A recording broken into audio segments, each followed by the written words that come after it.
Hey, this is Dave DeCamp from antiwar.com. This is anti-war news for Thursday, December 22nd, 2022.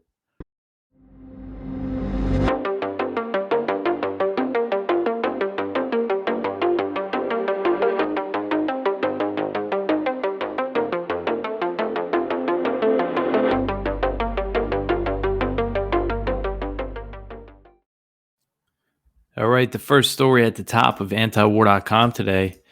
Zelensky goes to Washington. He meets with President Biden and he also addressed Congress. So Zelensky made the trip to DC on Wednesday. And this is again his first foreign visit since Russia invaded Ukraine on February 24th. And in his address to Congress, Zelensky thanked the chamber and the U.S. for its support, but he also mentioned that that Ukraine does not have enough artillery. And his visit came after Congress unveiled a $1.7 trillion omnibus bill that includes another $45 billion for Ukraine, and that will bring total U.S. spending on the war to about $112 billion. But that's not enough for Zelensky. He said, quote, "We have artillery, yes. Thank you. We have it. Is it enough? Honestly, not really." End quote. So, and ahead of his visit, while he was in Bakhmut on Tuesday, he recorded a video. And in that video, he said the message that he would bring to Congress is that, Ukraine's grateful for the support, but it's not enough. And Zelensky also suggested that the U.S. should give Ukraine more advanced military equipment that the Biden administration has yet to provide, including tanks and planes. He said Ukrainian soldiers can perfectly operate American tanks and planes by themselves. Send them on over, please, was his message. And I watched the address. It was about a half hour, maybe a little longer. And it was mostly things like, thanking Congress and saying how great the U.S. is for supporting Ukraine. But, he also was asking for more aid. And he delivered the speech in English, and his English isn't very good. So there are a few things that I didn't pick up until I saw, write-ups from other news sites about what he said. But it was some scene. I mean, everything he said, standing ovation from Congress. Um, so he, in the speech, of course, he portrayed Russia as a global threat. He said nobody in the world is safe unless Ukraine defeats Russia. That was kind of the message, and he promised that there would be a Ukrainian victory. If the U.S. keeps, giving all this support. And he also insisted that U.S. support for Ukraine is not charity, but it's an investment in global security and democracy. Of course, democracy was a big theme of his speech, even though Zelensky did ban the leading opposition party in Ukraine's parliament right after Russia invaded. So he's consolidated power quite a bit. So I put in a quote from Thomas Massey, who's the representative from Kentucky, because he's one of the few members of Congress who's against arming Ukraine. And he said that he wasn't going to attend the speech, and I didn't see him in the crowd. I did see Matt Gaetz from Florida and Lauren Boebert. I forget where she's from, maybe Colorado. They were sitting down when everybody was standing up. So, there's some opposition. It's very small, but there's some. So I think we should highlight these people that are against this policy. And Massey said, he agreed with Zelensky that it's not charity. He wrote on Twitter, quote, "It is not charity. Charity would be given freely. The American taxpayers have been conscripted into making welfare payments to this foreign government," end quote. So earlier in the day, Zelensky met with President Biden and he held a joint press conference with him afterward. And Biden said that Zelensky is open to pursuing a just peace, kind of signaling that Zelensky said he's open to negotiations with Russia. But that's not what Zelensky meant. He was asked later in the press conference, what does a just peace look like to you? And he said it means no compromises for Ukraine. He said, quote, "For me as a president, just peace is no compromises as to the sovereignty, freedom, and territorial integrity of my country, the payback for all the damages inflicted by Russian aggression." There can't be any just peace in the war that was imposed on us by these inhumans, I would say, end quote. So he called Russians inhumans. Um, he reiterated that he put forward a peace proposal, which he did, I think, in November, but that involves Russian forces withdrawing from all the territory that they've captured before talks, and that's just a non-starter for Moscow. Russian officials, they insist that they're never going to leave the territories that they've annexed in Ukraine. So at this point in the war, prospects for negotiations are very slim. Just things are really not looking good. The two sides are just so far apart on what they say. It just seems like more fighting. It's just going to keep dragging out. So, and of course, this is only possible because of the U.S. support. So, why, Congress looking to pass this $45 billion in Ukraine aid? They're just gonna, as McGregor put it in that great article he wrote for the American Conservative yesterday. The U.S. is prolonging Ukraine's suffering. All right, the next article here, the U.S. announces a new major arms package for Ukraine. So this was announced while Zelensky was in Washington, and it is huge. It's $1.85 billion worth of weapons that they announced. And this is still being pulled from the other aid that's been approved. They're not dipping into this $45 billion yet. That still needs to be passed and signed by Biden. But this $1.85 billion, it includes Patriot missiles for the first time, a Patriot air defense system. And this marks escalation of U.S. military aid for Kiev. So the Patriots will be the most advanced air defense system that the U.S. is providing Ukraine. It's the most advanced air defense system that the U.S. has, I believe. So they say. I'm not an expert on this stuff, and it will take, training is expected to take 6 months for Ukrainian forces. Biden today in one of the press conferences, he said it's going to take some time to train Ukrainians. So it looks like that's their plan, and it's likely going to take place in Germany. And Russia, of course, has warned strongly against providing such systems, saying that the Patriots will be a legitimate target for the Russian military. But of course, the Biden administration does not seem concerned about potential escalation. So the Kremlin on Wednesday, they warned that additional U.S. weapons for Ukraine will lead to, how they put it, an aggravation of the conflict. So they're saying it's going to fuel the fighting even more. And the announcement of the package coincides with, that's just me repeating myself, coincided with Zelensky being in Washington. And so it's split up. It's $1.85 billion. It includes $1 billion in arms that will be sent from U.S. military stockpiles, and then the other $850 million is in the Ukraine Security Assistance Initiative, and that's the program where the U.S. is able to buy weapons for Ukraine, and that takes a little longer to deliver them. They have to enter the contracts and all that. But according to the list released by the Pentagon, which is a very long one because this is just a huge weapons package, and I think it looks like the Patriot system, they're saying it's one Patriot air defense battery and munitions.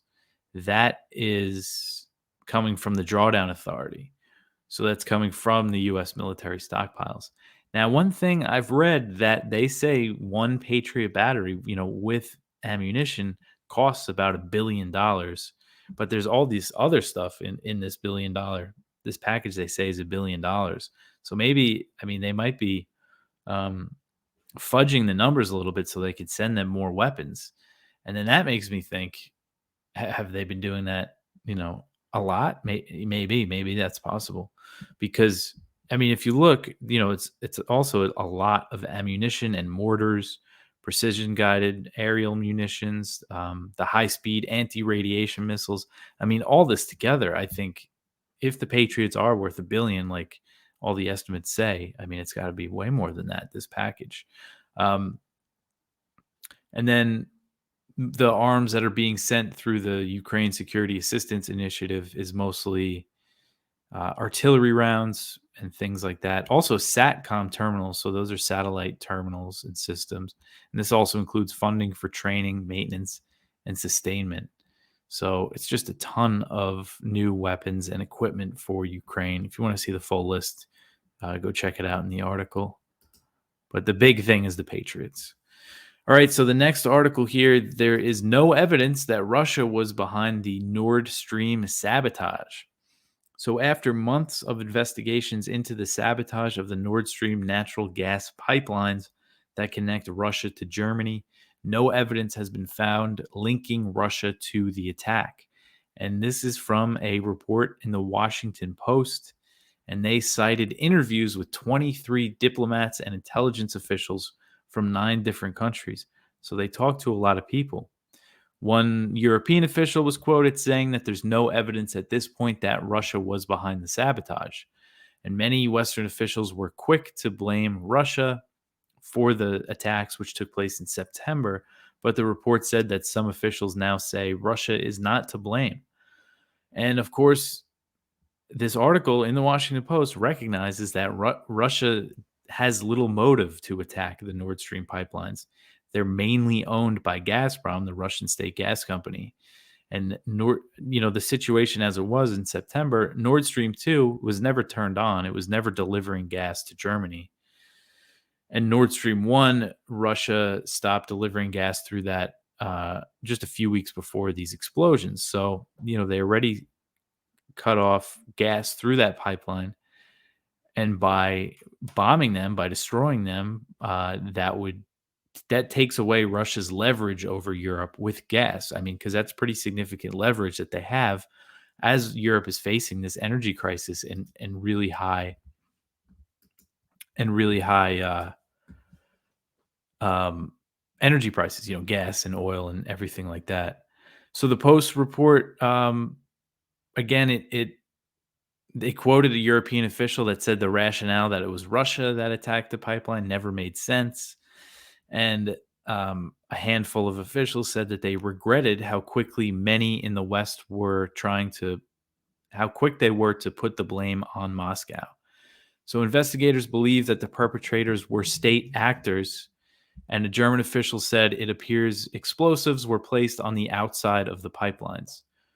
So that's seems to be the consensus, that it wasn't just like a terrorist group or something. And one state actor that has a motive for the attacks is obviously the U.S. This wasn't really mentioned in the Washington Post article, though. In this article, I just review, kind of the main reasons why the U.S. is a suspect. And again, right now, there's no evidence pointing to there's no concrete evidence that the U.S. did this, but they definitely have the motive. After it happened, Blinken called the explosions a tremendous opportunity to wean Europe off Russian gas. And when it came to Nord Stream 2, the U.S., for years and years, they were trying to stop the construction of the pipeline through sanctions. And Biden said back in January that the U.S. would bring an end to the pipeline if Russia invaded. And if you remember, right after it happened, Radek Sikorski, he is a member of European Parliament. He's Polish. He used to be Poland's foreign minister. He was their defense minister at one time. He suggested that the U.S. was responsible. He tweeted a picture of the leak into the Baltic Sea and said, "Thank you, USA."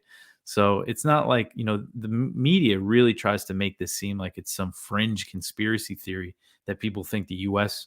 was behind this. But I mean, it's just a ridiculous way to portray it. But again, at this point, there's no evidence that the U.S. or its allies were behind the blast that's come out. And it's unlikely, really, that conclusive proof of who was responsible is going to be made public anytime soon. And they actually quoted a State Department official saying that forensics on this investigation are going to be very difficult. So for their part, Russia has blamed the blasts on the British. They said that the British were responsible. And of course, London denies the allegation. So who knows if we're ever really going to know what happened here. I mean, I think kind of the best bet is that if somebody in the West, in Germany, or some official that's not happy about it might leak something. I don't know. Who knows? But I think it's important to highlight that they don't have evidence it was Russia. Russia has little motive, and even the Washington Post is admitting it now. a few months later. So the explosions and the leaks, they took place in the Baltic Sea in the exclusive economic zones of Sweden and Denmark, which are both investigating the incidents. So that's that. The next article here, Russia is planning to increase the size of its military. So Russian Defense Minister Sergei Shoigu on Wednesday unveiled a plan to increase the size of Russia's military to 1.5 million troops. And this initiative is backed by Putin. He said that he favors the idea. So where things at are now, Russia has about 1 million troops in its army. As of the beginning of the year, that's what it was at. And that number was supposed to reach 1.15 million next year, but Shoigu said that a further increase is needed. So one reason for the increase that he cited, which was interesting, was Sweden and Finland's potential NATO membership. He said if the two Nordic nations joined the Western military alliance, Russia would have to deploy, how he put it, he said, corresponding forces in the region to northwestern Russia.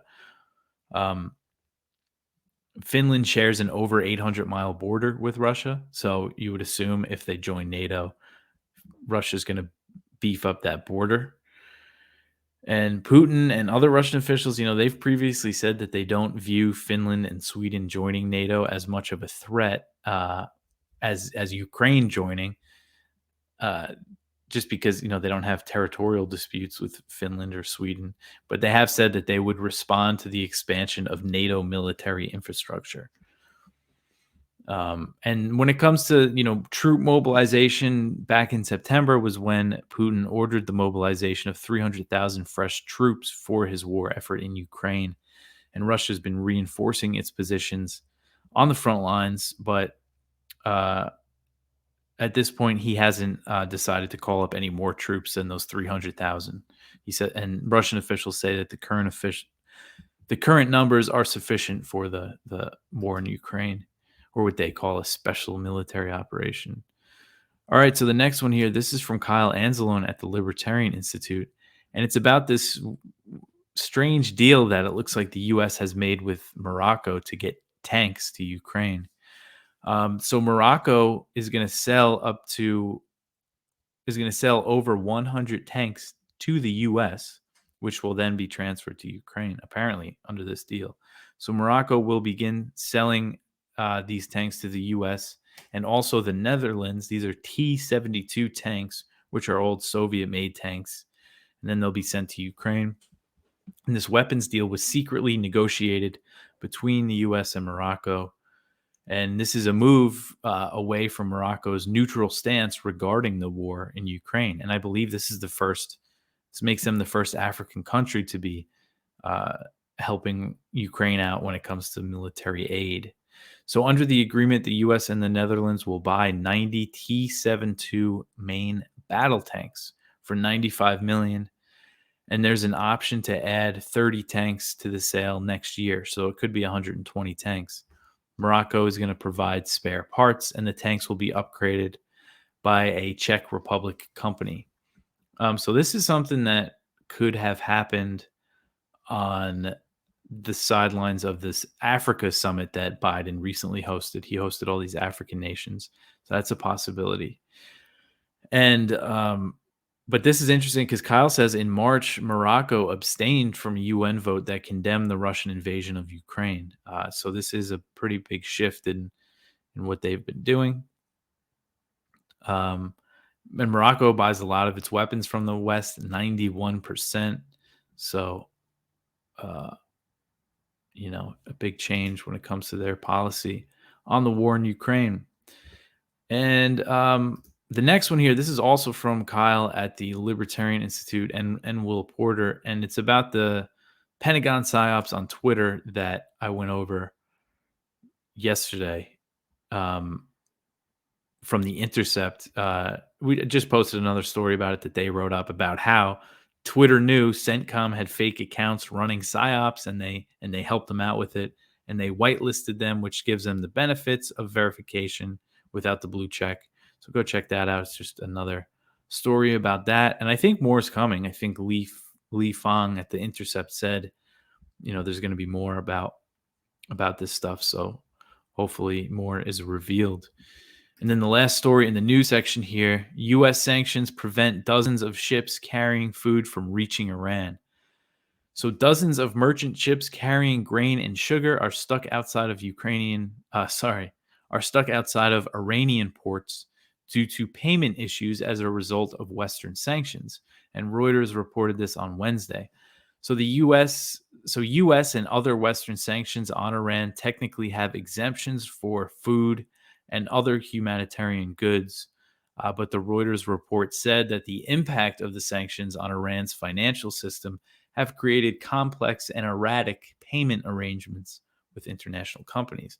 So, as is always the case with sanctions, they say there's exemptions, but they end up causing, food shortages and medicine shortages anyway. It's just the nature of it for multiple reasons. But a big one is that the sanctions in general, being a country under heavy sanctions, it just discourages banks from you know, processing transactions at all with sanctioned countries, and it discourages businesses from, trading with these countries altogether. Because they don't want to worry about violating sanctions and getting licenses for the exemptions and things like that. So the payment issues have left 40 ships stuck outside Iranian ports, which are estimated to be holding about $1 billion worth of cargo. Iran's ports and maritime organization said in November that the ships off Iran were unable to unload due to documentation and hard currency payment issues. So Elena Duhan, who is a UN special rapporteur, she issued a report in September detailing how US and other Western sanctions harm Iranians. And she said, again, despite these exemptions, since US sanctions were reimposed in 2018 when the Trump administration pulled out of the nuclear deal, food insecurity has soared in Iran, reaching 60% in certain areas. Duhan said that the sanctions have severely undermined the delivery of medicine and medical goods to Iran.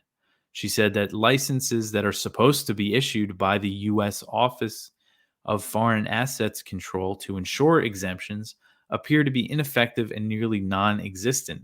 So there's no sign that U.S. sanctions on Iran will be lifted anytime soon, as video surfaced on Tuesday of President Biden saying that the Iran nuclear deal is dead. And since JCPOA talks fell apart in September, the U.S. has increased sanctions on Iran. So he's not only keeping them on, he's increasing them. But I mean, they're kind of more symbolic because a lot of the sanctions have been against Iranian officials, but the country's already under such heavy sanctions that it doesn't really make much of a difference. But still, the symbolism does mean something because it shows Iran that the U.S. isn't changing course anytime soon. All right, well, that's it for the news. Go check out our viewpoints. We have a lot of good ones. One from Daniel Larison over at Responsible Statecraft. That's really good. It's about this Washington Post article about the war in Somalia that they had recently. And it was notable. I remember reading it because there is such little coverage of the war, but the article was so bad. It was basically saying because Trump pulled some troops out of Somalia in 2020, everything is it just did so much damage to the U.S. mission in Somalia. It's just straight up war propaganda. And Larison says that the wisdom and necessity of the mission in Somalia are never questioned, even in passing. And the entire report reads like an exercise in putting the most positive spin on the Biden administration's decision to send several hundred troops back into Somalia. So it's just amazing. The war gets such little coverage in the mainstream media here in the U.S. And when it does, it's just like totally justifying everything the U.S. is doing there. Just really bad. We have one from Ted Galen Carpenter over at the Cato Institute about Washington's dubious Syria intervention, just how that's all still, going on. And the U.S. says that they have no plans to end it. One from John Kuriakou over at Covert Action Magazine, time to revive the 1995 act that called for abolishing the CIA. That sounds good to me. And then one from Dave Lindorf, Pentagon's massive accounting fraud exposed, and that's at The Nation. And it's about how they keep failing their audits and all that. All this money that they keep being able to not account for trillions of dollars. But anyway, that's it for me for today. Support the show, antiwar.com/donate. Like and subscribe on YouTube. Share the show. Tell your friends, all that good stuff. Tomorrow, I will be back tomorrow for the Friday show. And then we're actually going to be taking a long weekend for Christmas. I'm very excited about Christmas. It's going to be fun on Sunday. So then I'll be back writing and recording on Monday to put out a show for Tuesday. So it'll be a long weekend. So 4 shows next week. Anyway, that's it. Thanks for listening. I'll talk to you tomorrow.